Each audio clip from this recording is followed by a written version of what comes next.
Vangrail, je zei het vorige keer, de huisband van de Admiraliteitsdagen. En je bent hem weer, hè? Ja, fantastisch. En wat weer een sfeer, niet? Ja, ik zal die zeggen, heel veel Noord-Friesland is volgens mij blij dat je meer zinnen. Ja, nou, maar wij zelf ik. Maar het is wel schande dat het wat draait. Maar toch merk je wel dat de mensen er heel produceren naar. En het is gewoon fantastisch om te doen, zeker weten. Nou ja, dit jouw dus gelegenheid om even waarom te zien op dat vorige jaar. Volgens mij is dat gewoon echt een super hier West, hè? Ja, we gaan een heel soort spelen. En oh hier, ik ben vanmiddag hier nog een festival in Dronriep. En jongens spelen we hier. En menjes we in Beltrum en tienjes we in Rolde. Dus het geeft wel heel veel trouw, ja. Ja, en een paar hoogtepunten vanzelfs. Ambassadeur van de vrijheid, hoe wie dat? Ja, dat is fantastisch. Daar mogen wij een festje van maken. En ja, dat is sowieso een heel grote eer om dat van Friesland te wezen. En we hebben zelfs ik de Tour de France hebben die in dit hier. Dat wil ik een heel hoogtepunt. Maar 15.000 mensen voor zijn neus. En vanzelfs al die wielrenners die het podium opkomen. En we moesten er echt een tune van schreeuwen. Dus ja, dat was ook een hoogtepunt, Hendrikje. We hadden vorige keer hoor met z'n van wanneer komt dat moment dat een stropbrekker kist als band in Nederland? Bijvoorbeeld zo'n Tour de France gebeuren. Is dat iets waarvan het zei van ja, dat vestigt dus nou maar echt wel meer? Nou ja, we merken wel dat zoals een NPO die er alles regelt en organiseert, dat hij natuurlijk wel weet van er bestaat nog een orenband uit Noord-Nederland, maar een heel grote energie en die het heel makkelijk meedenkt en alles meedoen wil. Dus dat helpt vanzelfs wel. Maar wij, voor uw gevoel, zijn wij een band die het 140 keer, 150 keer per jaar speelt. En wij kunnen daarvan leven. Dus ja, wat is dan de meerwaarde om trots te brengen? Dat denken wij dan. En dus zijn het 140, 150 keer per jaar. Waar helst elke keer weer de energie bij? Ja, dat is. Zullen we krijgen een jongen hier die zei van 3 weken links spelen we in Buren. Een heel iets tentje. En dan ben je misschien 300 mensen. Hier staan misschien 4000, dat is een heel verschil.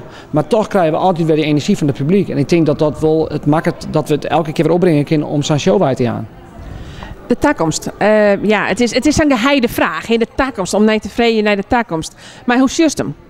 Ja, nou, ik ben in hart en nieren muzikant en ik wil altijd muziekmaatje blijven. Dat vind ik fantastisch en dat zul ik ook altijd warm blijven. En het maakt er dus niks uit in wat voor hoedanigheid. En misschien dat ik wel altijd wat ouder binnen de theaters in gaan.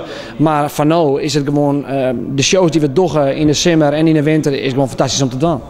Ja, we hebben de vorige keer gehoord van misschien steeds meer wat eigen noemers in dat genre scrollen. Want je hebt daar natuurlijk ook een prutte coverwork. Slaagt het dat wat? Dat slaagt het zeker. We gaan nou 18 tracks kleren. Er komt aanstaan een album in december. Krijg voor de Sinterklaas. Het wordt een Sinterklaas album of een Christalbum. Daar komen 18 tracks op te staan. En daar gaan we dan het nieuwe seizoen. Want we gaan nou ook een nieuwe show voor 2016. Die hebben we bijna klaar. Dus die presenteren we dan ik in die tijd. En dan gaan we daar met de boeren op. En dat wordt fantastisch.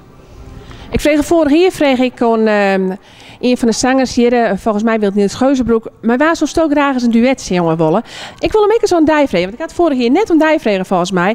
Maar is er nou een jongeres, let wat een jongeres, want toen bent de man voor de vrouw en die vindt het mooi. Wat voor jongeres zou toch graag een jongen willen? Madai. Ja, ik hier nog hoop, dat is nooit van mijn skrouwen zo is. Nee, zo. Ik denk dat het ik zoiets is wat op je paard komt. Waar ik een heel mooi duet maken met Jan Tekstra, daar ben ik zelf heel grutsk op.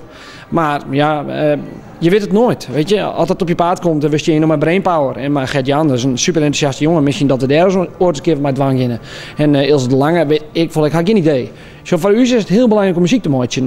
En daarom staan we hier. Om echt muziek te maken. En dat vielen wij extra. Zoals toen je die eerst en door rent die catwalk op, het wetter. En al die mensen staan er weer komen, die staan daar. En die gaan helemaal los en die staan er vandaag. En die vielen dat ik echt zag.